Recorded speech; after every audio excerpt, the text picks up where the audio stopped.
It is a wonderful honor to welcome Dan Barker on the program.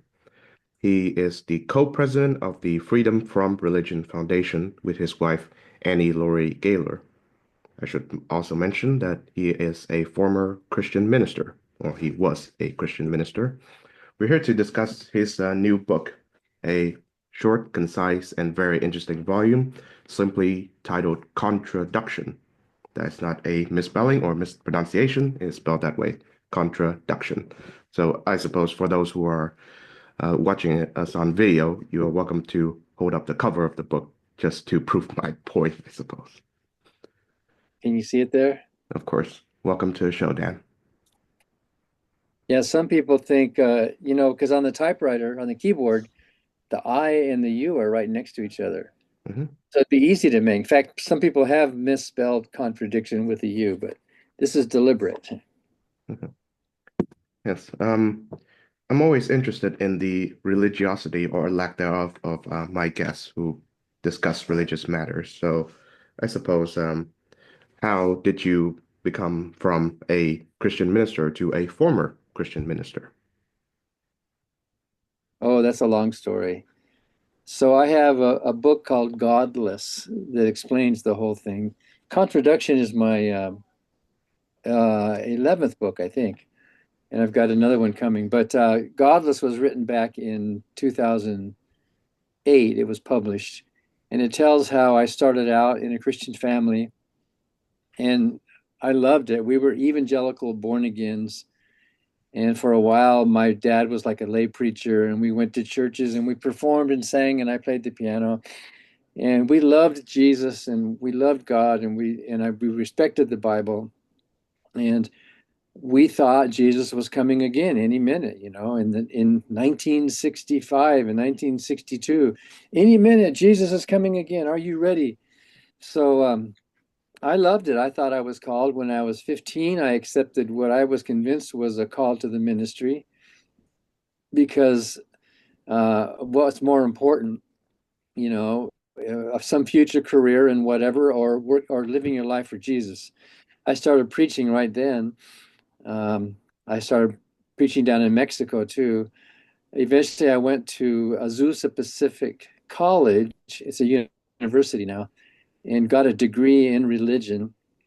And then I was ordained to the ministry, and I served as an associate pastor in three different California churches. And I was also still a missionary to Mexico for a total of about 2 years, trying to convert people. It's kind of funny trying to convert Catholics into Christians, if you know what I mean. A lot of Protestants in the U.S. Are convinced that Catholics aren't real Christians. Um, and then about 8 years as a cross-country evangelist, traveling from church to church, preaching the gospel, and doing my piano and music.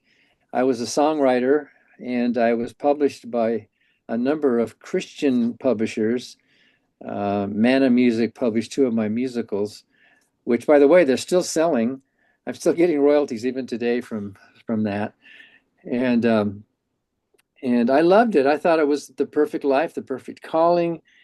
And it wasn't until my early 30s that I started.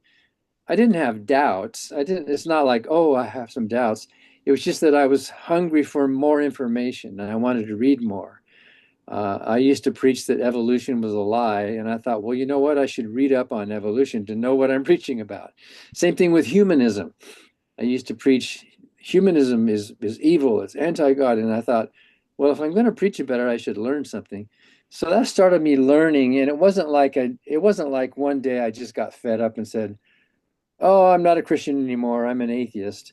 It was like a gradual 4 or 5 year process, moving little by little from the extreme born again conservative side, evangelical side, gradually modifying my Christian views.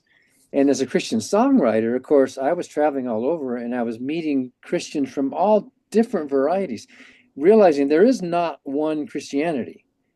There's many of them of different flavors. There might be as many Christianities as there are Christians. I mean, each one kind of fits where they fit. For a while, I was with an Assembly of God church, a Pentecostal, which I thought was I thought they were really great people, very sincere, but a bit noisy for my taste, if you know what I mean, the speaking in tongues and all that.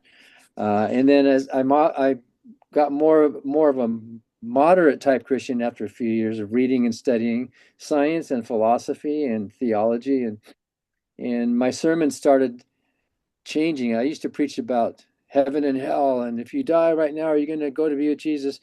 And I started preaching less about the afterlife and more about this life, more about living a good Christian moral life. And so I was gradually moving away from that extreme, and I just kept moving and kept moving. And I tell the story in the book Godless, till finally I was down in this little adobe church in Mexico in the summer of 1983, and I realized for the first time that night, because I was sleeping on one of these cots in the Sunday school room, I realized, you know what? I don't even know what God is. Now that I'm thinking, and for the first time in my life, I realized that I was totally alone in that room.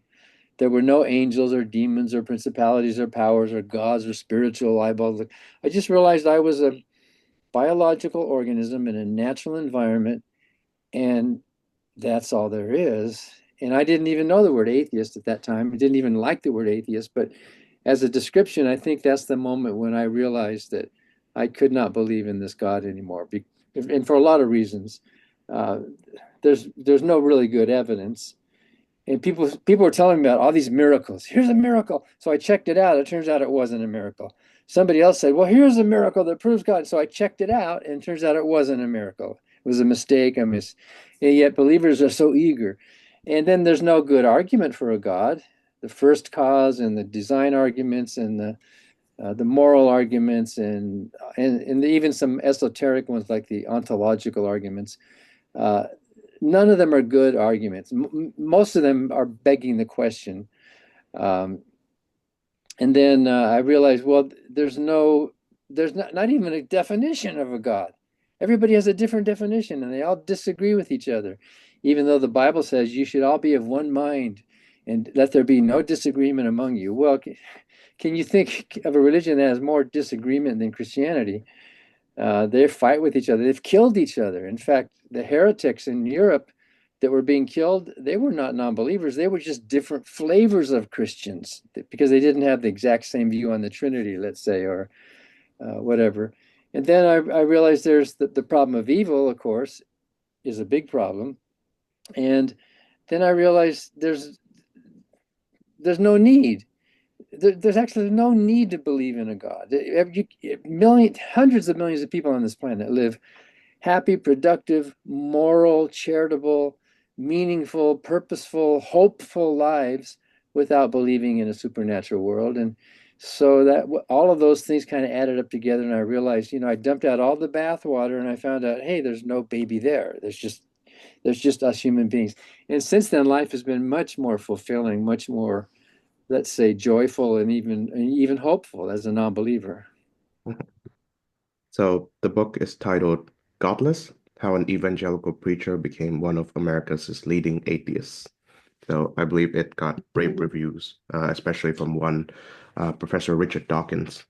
So I'd recommend everyone check out that book.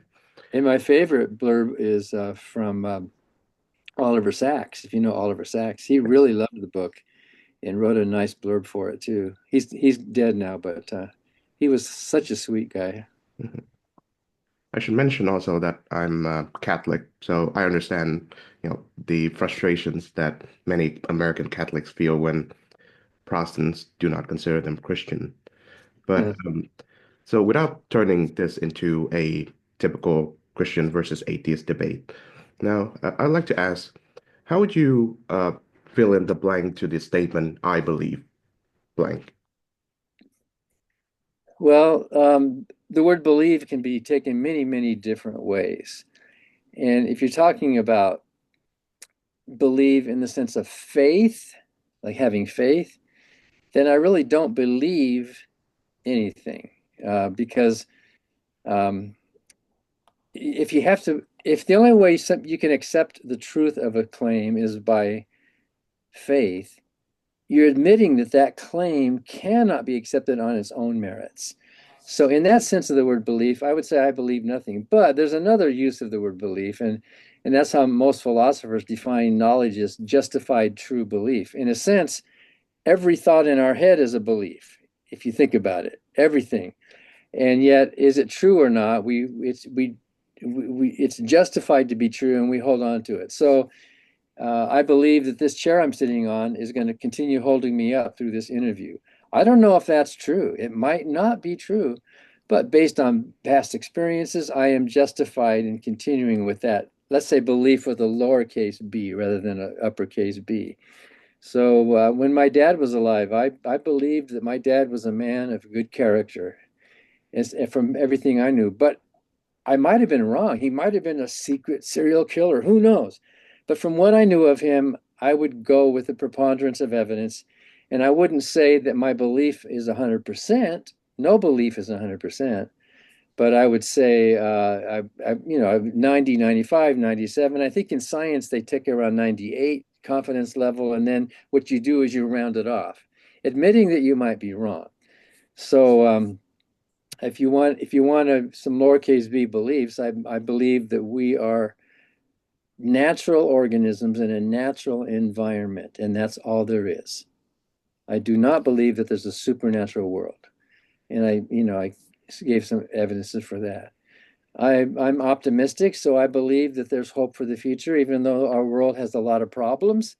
I would hold a lowercase b belief that we have justification for continuing to strive for more equality, for less violence, for more prosperous future for all of us. I believe that. I might be wrong, but I'm going to go with it. I'm going to round it off, and I'm going to go with that. So I could list off, I suppose, a lot of different beliefs, but I also believe, maybe not 98%, but I also believe that um, religious faith is delusional, although in some cases there might be some psychological reasons behind it, but I'm not going to press that too hard. In fact, a good scientist, a good scientific attitude would say, I'm confident, but I could be wrong. Prove me wrong. But most believers, most Christians, most believers in other religions, when they use the word belief, they're really saying this is true. This is actually true. There is a God. Jesus was born of a virgin, and so on. They mean these are not so much like, you know, tentative positions when they're embracing it as if it is an actual fact. And that kind of belief, I, of course, reject. It's irresponsible. I see. Okay. So before we get into the book, I'd like to tell you to tell us about the Freedom from Religion Foundation. What do you guys do there? The Freedom from Religion Foundation is a United States organization that started locally in 1976 and then became a national group in 1978 with two purposes. The first one, which we're most known for, is working to keep religion and government separate, or state church separation. And in that purpose, we have a legal staff right now of 10 full-time attorneys, plus some interns and a growing legal staff. We file lawsuits, or we write amicus briefs, or we give legal advice, and so on. And we're suing states and governors and mayors and school districts and so on. And we're known for that. And there's a lot of lawsuits that we have won over the years. And often we are successful in that purpose without going to court, because going to court is expensive and time consuming. So our legal staff sends out letters around the country. When we hear of complaints, it's not like we're out there roaming the country looking for them, but people come to us and they say, hey, they're saying a prayer in my daughter's, fourth grade classroom. Is that right? So we go to bat for them, and we write a letter to the principal or to the superintendent, and often they'll stop it, realizing they didn't realize this was wrong, or they didn't realize the teacher was doing something wrong. So we do a lot of that, just hundreds and hundreds and hundreds of what we call victories, keeping religion and government separate, which is not in itself an anti-religious purpose, because we are often joined by religious people who agree with us. There are, even evangelicals and Catholics and Wiccans and Jews who are not atheists, but they agree that if religion and government mix, they both get dirty. So that's our main purpose. Our second purpose since 1978 is to educate the public about the views of non-theists, whatever we call ourselves, atheist or agnostic or secular humanist, or we don't care what label. We like the word free thinker. Free thinker is like an umbrella term. It's an old word, by the way. It goes way back to the early 1700s. A free thinker is basically a rationalist. And so under the umbrella of free thinkers, you can be an atheist or agnostic or who knows what you want to call yourself. We don't care. The joke we have around the office is that whatever we call ourselves, we all disbelieve in the same God. So, um, and so, in fact, we even have religious people join us because there are a lot of Jews, at least in America, who are basically atheistic, but they love their religion. They still participate in Passover, and so they would say, of course, they are religious in one sense, but they don't believe it. And and then we have some Buddhists, some former Hindus in that as well in the group. So that's what we do. And we do, our second purpose is through educational efforts, like we have a national radio show, national TV show called Free Thought Matters. We have a weekly live show called Ask an Atheist. We publish some books. We have a national newspaper. We do public appearances. I do debates. I travel around the world and I do debates and so on. So we're educating the public about those of us who don't believe, which, by the way, in my country is right now the fastest growing religion, if you want to call it a religion, the fastest growing religious identity in the United States right now is non-religion. It's growing faster than all the other religions. While a lot of them are shrinking, Christianity is shrinking over the last few decades. It's still predominant, of course, but right now the fastest growing religious ID is the non-religious. And the nickname we use for them are the nuns, Nones, not nuns, like Catholic nuns. They say none of the above. So we educate the public on a lot of the views of the non-believers. Of course, I recommend people check out the work of the FFRF as well. So, getting to the book. Now, this is a question that I think listeners are dying to ask. What's up with the title of the book? What is a contraduction? So contraduction is a new word that basically I coined, and I've been looking around to see if anyone else has ever used it, and no one has. And you can see from the many blurbs on it that, like Steven Pinker is giving it a thumbs up, and the British philosopher A.C. Grayling, he said he read the book like in one afternoon. And so Anu Garg, if you know him, he does that word a day that a lot of people sign up for, which, by the way, I recommend. Every day it's a new word that you think about.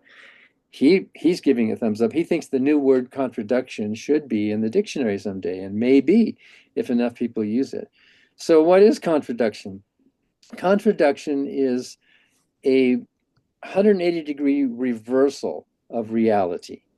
So you think reality is one way, but actually it's totally flipped the wrong way. And a couple simple examples are like, have you ever been on a train that's not moving and Yes, the train next to you starts to move and you briefly think it's you that's moving? Your yes, brain does this trick where, and briefly you got it backwards. Well, that's a 180-degree flip of what reality really is. And it's not that reality has changed, it's that our brains always interpret things from our point of view. We always think everything's from our point of view. And so when we look at the world, and this reversal of reality can happen in with motion, like the moving train, or relationship, or positions, or causality. There's all sorts of ways it can happen, and sometimes, and even in religion. And the book started because I was doing a debate about the existence of God, where my opponent used the word abduction. If you know what that means, you've heard of deductive logic, inductive logic, and then abductive logic. And so during the debate, I said, "Well, I think your argument is backwards. We need not an abduction. We need a word." And I just invented a word on the fly. It was wrong. I said, we need post-ductive logic. And I realized later that post, that was the wrong prefix. I needed a prefix that didn't mean after. I needed a prefix that means reversed. And so contra. So instead of deductive or inductive, it's contraductive. It's flipped around. It's kind of like a silly example is it's like the guy who's so impressed.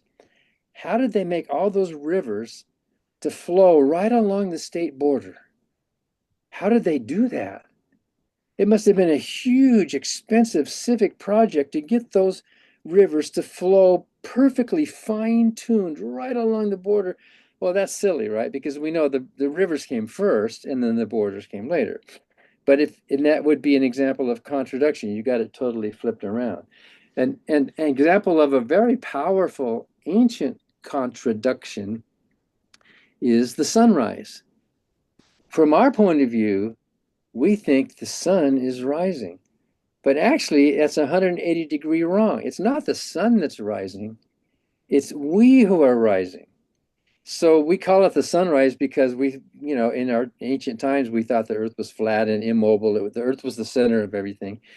And in order to explain the motions of the sun and of the other planets and the stars and all that, Ptolemy in the second century had to come up with this really weird Rube Goldberg machine kind of explanation called the Ptolemaic solar system, with these spheres within spheres to a point to account for the retrograde motion of the planet. He had to come up with all this weird stuff, not realizing that he had everything totally flipped. And if you don't see that things are totally flipped backward, you're going to try to come up with all these explanations. And I think a lot of theistic argument, a lot of apologetic argument is like that. Trying to explain reality. How do you explain this? Because they're thinking reversed. And so the example that prompted the book was the fine tuning argument for the existence of God, which we can talk about later if you want to. But anyway, mirrors are reflective, right? Uh, uh, what about free will? What about morality? Is morality top down or is morality bottom up? Which way is it, right? And sleep. I have a chapter called Sleep in there, which we've often heard people ask, what is the purpose of sleep? Why do human beings sleep? Why do we have to go to bed at night and close our eyes and sleep? And all these explanations for why this and what is it good for, when actually I think that's contradictive. I don't think it, I don't think sleep needs to be explained. I think we should be asking what is the purpose of wakefulness? Plants and trees and that, they are living organisms.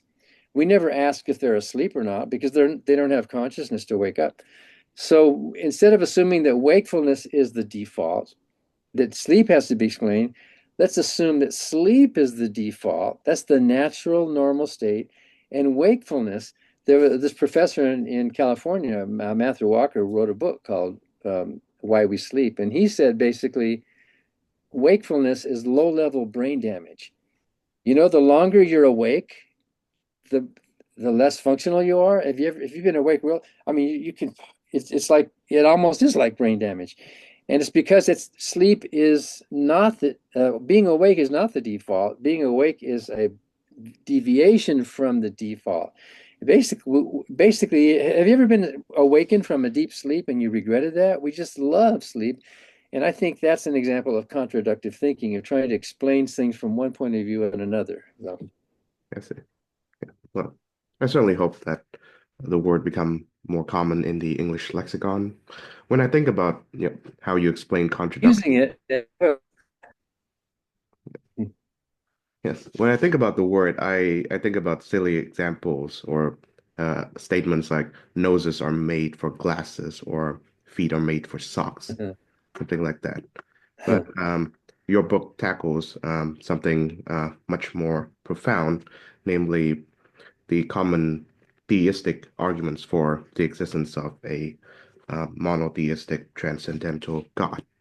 Um, first, I'd like to ask, I suppose this brings us back to the dreaded Christian versus atheist debate. Hopefully not. We're conducting a good faith, excuse the language, conversation. Um, Who is God according to you, or what?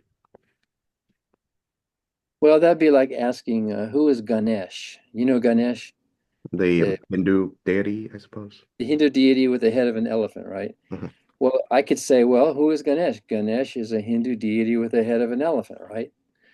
And or I could ask, who was Voldemort in the Harry Potter books? Who was he? The Well, he's a central character, right? antagonist, yes. He's a character in a book, right? So I could answer your question by saying, well, God or Yahweh, if you want to go with the, Hebrew scriptures, is a character in a book. It's a character that some people actually believe is real. And there's all sorts of um, scientific, evolutionary, adaptive explanations or hypotheses for the origin of belief in gods, whatever they are, like the Mexican Quetzalcoatl or the god from my Indian tribe. I'm a member of a Native American tribe in the United States. We had a god who dreamed up the world, and so the world came from dreams. So if you ask me who is God, I assume you're asking it like with a capital G, who is God, like that's a name rather than a concept of a deity.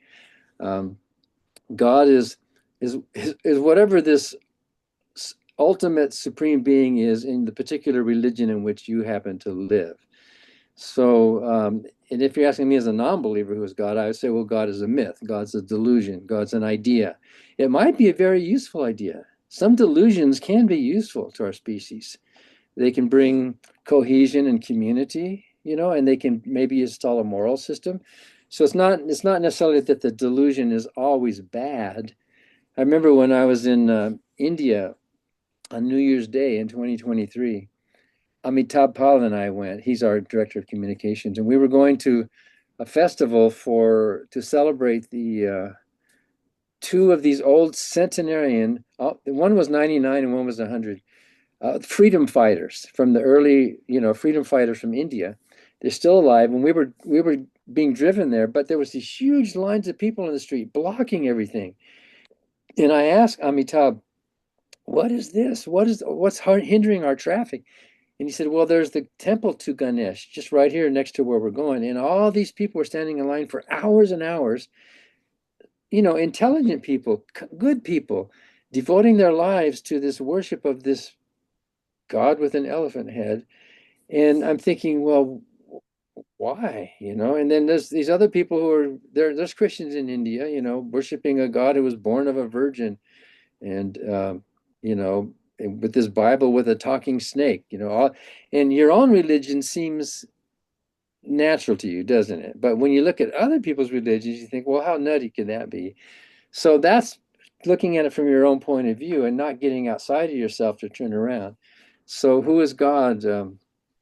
Certainly the God of the Bible is nobody that I would respect or admire. That God is a big jealous bully. I mean, really, if you read the scriptures, if you read the whole purpose of the scriptures, is that everybody has to bow down and kiss his feet, or else you're going to be cursed or persecuted or hurt, and all sorts of, the big covenant in Deuteronomy where God lays out, if you will obey me, I'll give you these blessings. Uh, there's three times as many curses as there are blessings. So if you just read the first part of that chapter, here's the blessings that will come to you by being my follower. But if you start following other gods or it's like an abusive, controlling, patriarchal husband saying to his wife, I'm going to take care of you and love you. But if you even look sideways at another man, I'm going to pull your hair out and gouge your eyes out, and I'm going to spread dog poop on your face.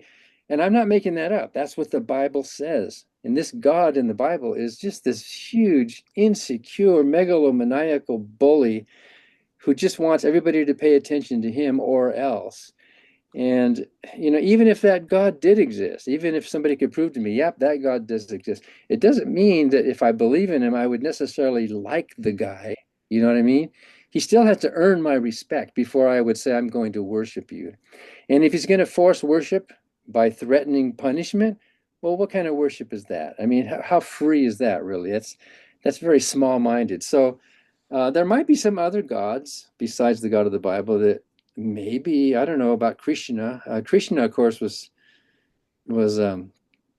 Well, Krishna had two sides, but anyway, there might be some other gods that I might be open to looking at. But if you ask me who is God, I would say he's not somebody I would admire on moral grounds. Okay. Well, yeah, obviously, um, yeah, to answer your objections to the biblical God would take hours, but I would just limit, our definition of God to the God posited by philosophers rather than the God that's being presented in the Bible. The Aristotelian five causes, Anselm's ontological argument, etc., etc. Now, you're tackling some, very persistent and long-standing arguments for the existence of this God. I suppose the God being believed by deists. So the first being the Kalam cosmological argument. So I suppose we can you can present what that argument is and how that uh, signifies an example of contraductive, so to speak, thinking. Well, the Kalam is not such a great example of contradiction. I do mention the Kalam briefly, um, and most of your listeners will probably know, but the Kalam basically says everything that begins to exist has a cause. The universe began to exist, therefore the universe has a cause. Notice that that's not a theistic argument. That's only an argument for a cause, right? And by the way, the Kalam says a cause. Everything that begins to exist has a cause. We know from reality that things that begin to exist have multiple causes, not just a cause. That's sort of a subtle monotheism that's built into the argument. Can you think of anything that has a cause? Most things would have approximate cause, but if you look at the totality of causation, there's a plurality of causes to any particular event you might want to look at. So you could argue the Kalam is pointing toward polytheism or to a multiverse if you want to look at it scientifically. So I'm just now writing an article on the Kalam that's going to go in a book, ironically published by a Christian publisher, Erdman's, coming out this year called "Has God Been Found?" And there's an atheist on one side and a theist on the other, and then there's these scholars commenting. And so we're talking about the Kalam argument. And the only thing I would say about the Kalam is that might touch on contraduction is that anytime you use an argument that has the word the universe in it, everything that begins to exist has a cause. The universe had a cause. You're in danger of what's called the category error. You're in danger of assuming that if you have a finding from within the universe, that finding within the universe must apply to the universe as a whole, as itself, which is a category error. And Bertrand Russell brought that up with his famous 1948 debate with Copleston, saying that the fallacy there is we can assume every human has a mother. Does that mean the human race has a mother? Can you jump up a logical level and take a finding from within to apply to the totality? Or like saying every member of an orchestra is playing in harmony with each other. Does that mean that orchestra is playing in harmony with all other orchestras? Of course not. It's a fallacy to jump up a level. So these arguments that talk about the universe, as if the universe were a thing in the universe itself, to which these relationships within the universe must apply to the universe itself as a whole. And there's the fallacy there. So that's kind of a backward thinking. So should we assume the existence of more than one universes? We shouldn't assume it. No, we can assume the plausibility of multiple universes, but it's just a hypothesis right now, just like God's a hypothesis. The supreme being hypothesis is on the table. There's no evidence for it. There's no good argument for it. The multiverse hypothesis is on the table. In fact, many scientists are convinced there has to be a multiverse. There's nothing contradictory. There's nothing implausible in the multiverse hypothesis because we know that at least one multiverse exists. We don't know that at least one God exists.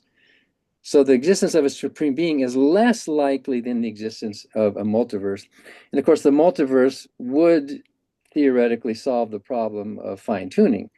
because if there are billions or trillions or even an infinite number of universes, then you're gonna arrive at one that has the right shape, the right constants or the right variables in which would permit life to evolve. Not necessarily would it have to evolve, but in which it would be permissible.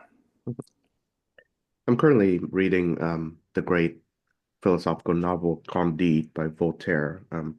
That book is a tragic comic rebuttal of the argument that this world is the best of all possible worlds. So thus Yeah. pointing to the fine-tuning argument. So how would you judge Voltaire's takedown of that argument, and how would you how would you take down the fine-tuning argument? So, well, first of all, Voltaire was prompted to write that. It's a play, really, isn't it? Or It's a a short novel, I say. short novel. That's right. Um, right after the big earthquake in Lisbon, the 1755 earthquake, and it was a Saturday morning, and it was November 1st, which was All Saints' Day, which very big holiday, very big religious day, especially for Catholics. And in Portugal at that time, and of course Spain, there were just thousands of people that morning had come to worship in the churches of Lisbon, and they were praying to God and they were making their offerings. And the Lisbon earthquake hit. It hit out in the ocean, but the bang! It hit so hard that most of those churches crumbled and killed thousands of worshipers. Just a horrible death. And then the survivors who were trapped, there was all these fires that were started. They were burned up in fires. It was horrible. Some of the people escaped and they thought, oh no, and they thought, what's going on? And so they said, let's run over to the ocean. Well, they went to the ocean and it had kind of like dried up. Well, then here came the tsunamis. Bang! The tsunamis bashed against the city and even destroyed many others who survived. And then um, the prisons were broken open in the hospitals, and so prisoners were out looting and raping and stealing and the killing. Some of the prisoners were murdering some of the survivors. Anyway, it was a horrible tragedy. And then vermins after that, and that shock hit Europe so hard at that time. And when the news got to Voltaire, when the news got to England, what the first thing England did was they said, we got to stop masquerade balls because masquerade balls are sinful. God must be punishing the world. That's what their thought was. This earthquake must be God's punishment. And of course, any of us could ask the question. Here are these devout, faithful Catholics worshiping God within God's house, and then the earthquake hits and falls and kills them all. I mean, how are you going to explain that? And so philosophers, I'm sure philosophers were tying themselves into knots, especially theologians, figuring out, well, that Lisbon must have been just this horribly evil city. That's why it happened. And then Voltaire said, well, was Lisbon worse than Paris? Was Lisbon worse than Rome? I mean, why? And so anyway, that got a lot of people thinking about, is this the best of all possible worlds? And that's why he wrote Candide, partly to counter this idea that there was some kind of overarching, theistic plan to the world that we live in. Mhm. Yes. So my second question would be, how would you tackle the argument that this world is the best of all possible worlds, or the fine-tuning argument as it stands? Okay, so I don't know why anyone would say it's the best without having examined all other possible worlds. Uh, if you look at evolution, and there's a lot of theists, a lot of believers, including the Pope, who accept the fact of evolution in the Vatican. And yet, evolution, if that's God's plan, and that's how we evolved, isn't that amazing? Involves, of course, a lot of suffering and extinction and violence and, red in tooth and claw. Evolution, we're lucky because we're survivors, but what about all the non-survivors, right? So it's a pretty amoral, a pretty cruel system in order for you and me to have evolved.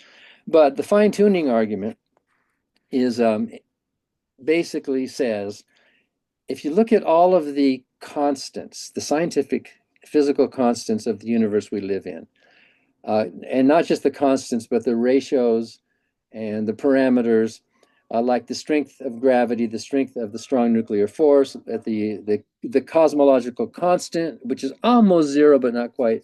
You look at all these. There's about 20 different variables, you would call them, 20 different constants. If any one of those was off by the teeniest amount, there would be no life permissible in our universe. And that's actually true. And the great atheist Christopher Hitchens was asked what did he think was the strongest theistic argument as an atheist. What did he think was their strongest argument? He said, well, I think fine tuning is the strongest. They're all bad arguments, he said. They're all, beg the question. And the fine tuning argument is bad. He said, but you have to deal with it. The fine tuning argument, you can't just brush it off. You got to spend time thinking about it. And he concluded it doesn't prove design. It's not evidence for design, but you got to think about that. So it's true. You got to think about it. If any one of those things were totally different, you and I wouldn't be here. If the force of gravity were slightly different. And then, of course, there's some debate. I had a friend who was an astrophysicist named Victor Stenger who said, yeah, that's true. But if you turn this like it's a bunch of dials. Let's say God, the creator God, came upon this primordial soup of constants that could be changed and adjusted. And he could turn these dials until finally it comes into perfect focus for life to exist, right? And Victor Stenger says, if you accept that scenario, um, rather than just miracle, I mean, God had to make some physical thing happen for life to evolve.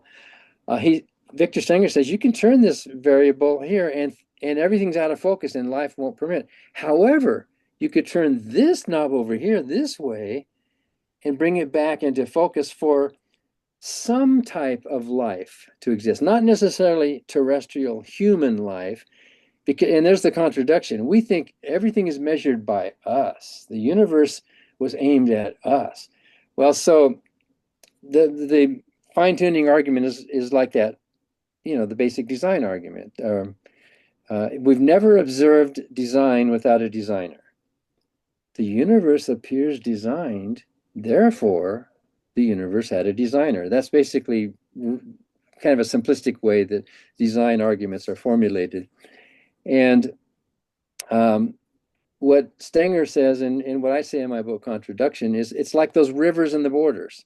How did those rivers get so finely tuned to the borders? Well, Stenger points out in his book, the universe was not fine tuned for us. We were fine tuned for the universe. We evolved the way we evolved because of the constants and the laws of the universe that we live in.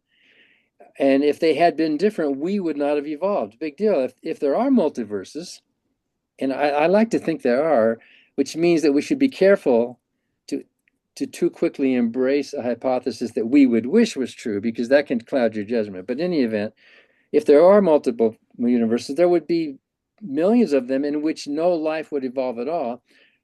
But who cares? It's only we who care. In those other universes, we would say they were stillborn.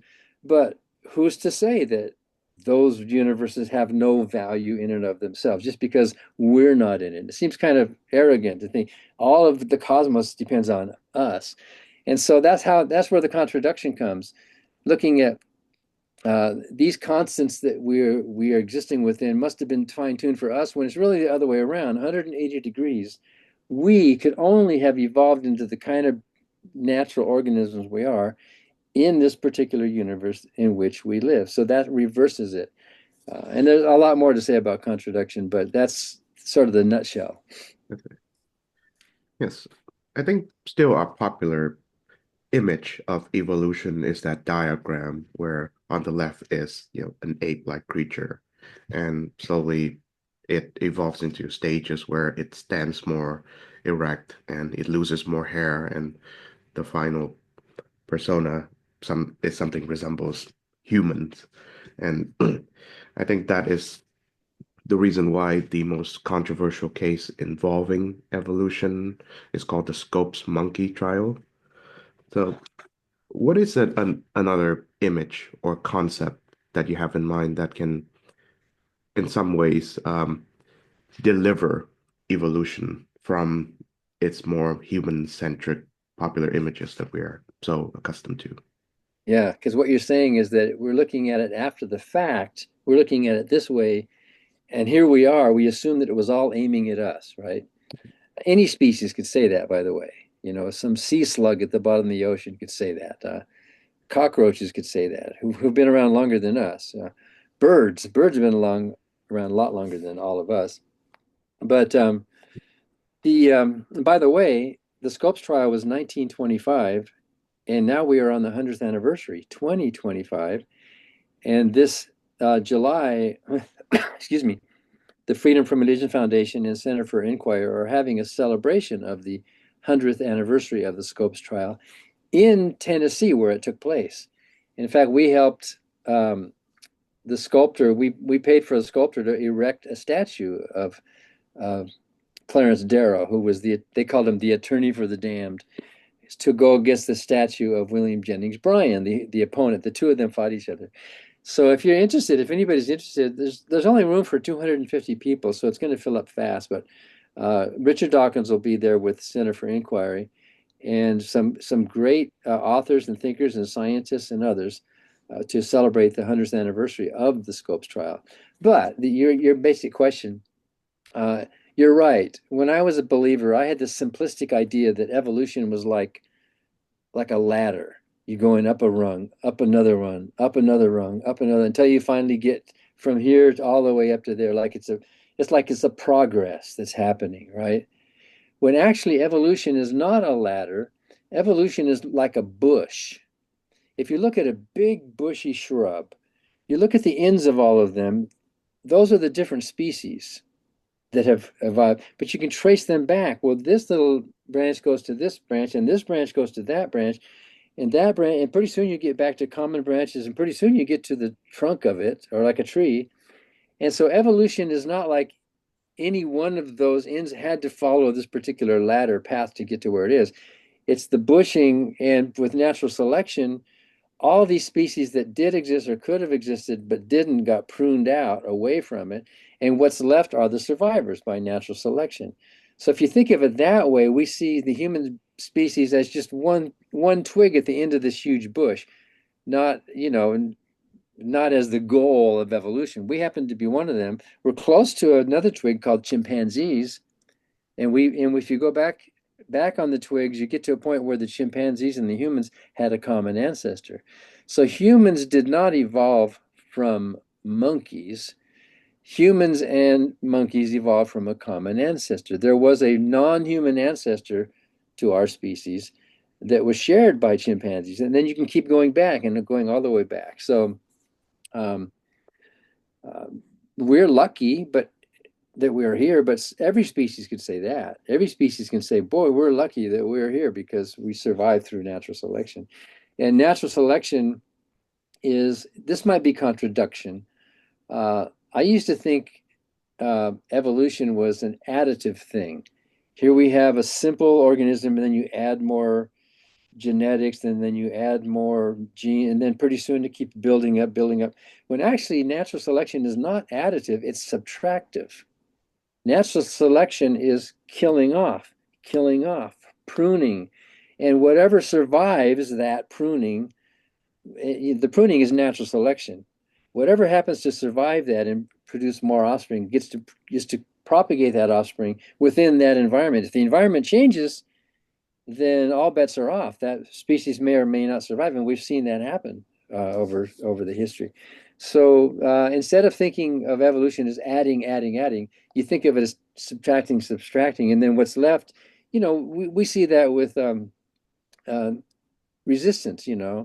Bacterial resistance to drugs. The you take the antibiotics, and it kills off almost all the bacteria. But the teeny little bit that doesn't get killed off has, for some reason, not been killed off because for some reason it's better able to survive that antibiotic. Then it gets to grow. You do it again. It's the same thing with pesticides. A lot of church-going, Bible-believing farmers in the South don't realize that evolution is happening right out on their fields because these pests are there.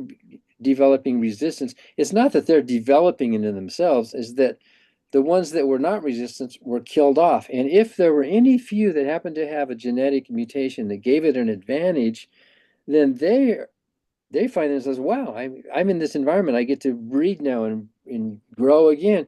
And then you throw another pesticide at it and they get almost to zero. And then those get to keep going. Pretty soon you can see how things evolve over time. They change. It's the original was there, but it's subtracting off all of the bad non-survivors is what makes evolution work.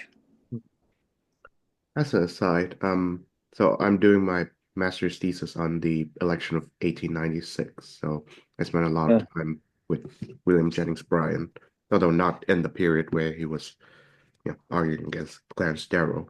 But he I like was a good guy, by the way. He really was. He had some great progressive ideas. And later in life, he got kind of wacky yeah, with religion, but I would have voted for him. And even Clarence Darrow campaigned for him early in life. So they were good buddies. yes, he was a remarkable man. Yeah.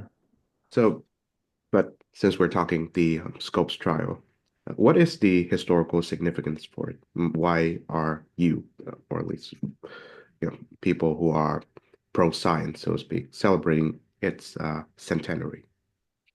Well, it sort of illuminated um, science versus religion, is what it really did. It brought. And it was at a time in our history. And I think, if I'm not mistaken, it was the first time they had the, what do they call it? Telereels? You know, when people went to the movies, in between the movies, there'd be a newsreel. Mhm, Uh, so the first time I think that there was actually uh, telereels made that were then flown by airplane around the country to theaters. And so it became a national event. It wasn't just a local thing that was happening there in Tennessee, but it became like a national event that people were actually watching and paying attention to. And so Clarence Darrow, of course, was the great agnostic or an agnostic. I don't think he ever called himself an atheist, but maybe we could call him an atheist even if he didn't.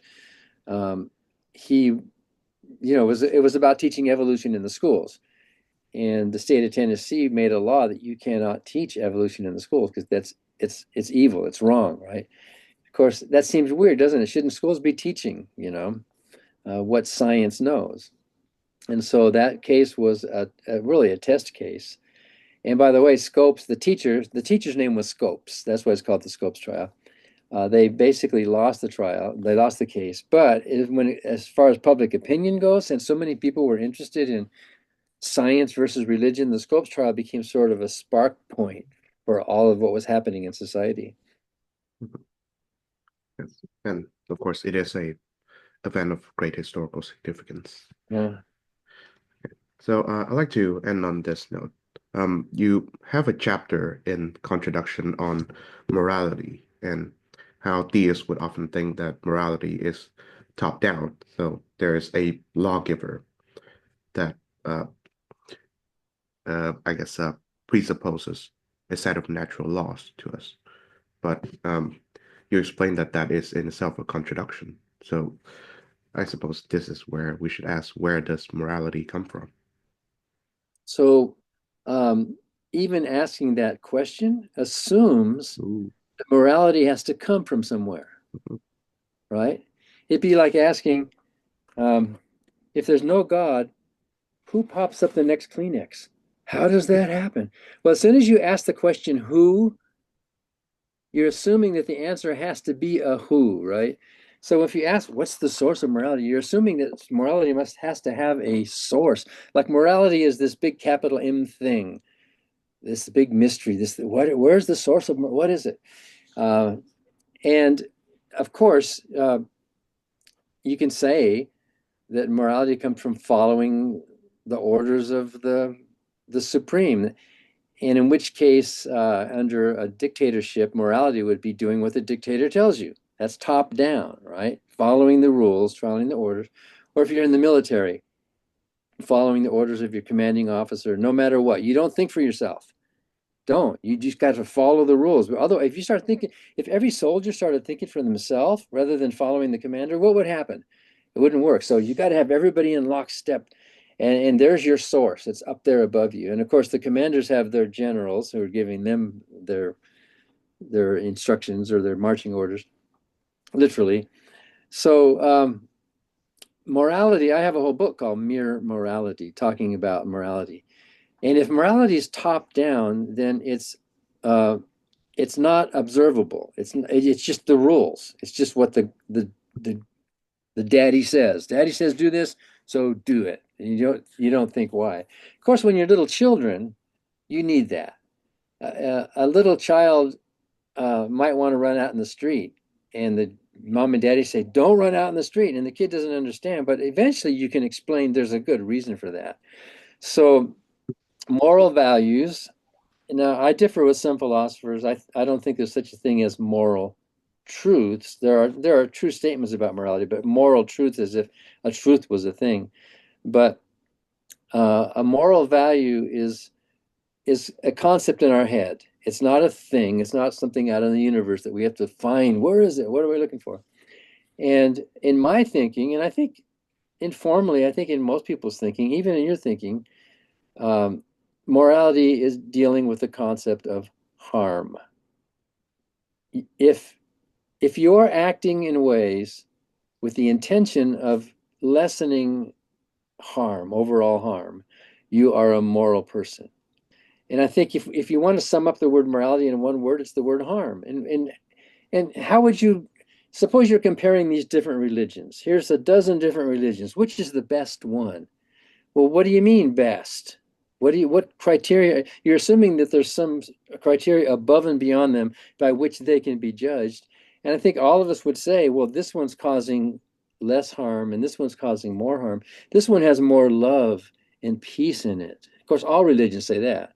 All religions say we're a religion of love. Whoa, like we've never heard that before.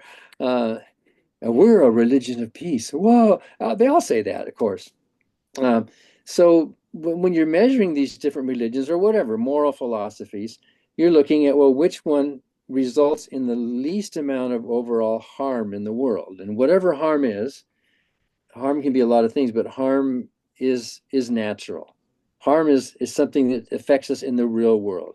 Harm could be hunger or thirst or lack of shelter, or it can be war, it can be disease, it can be natural disasters. There's all sorts of things that we would consider to be harmful.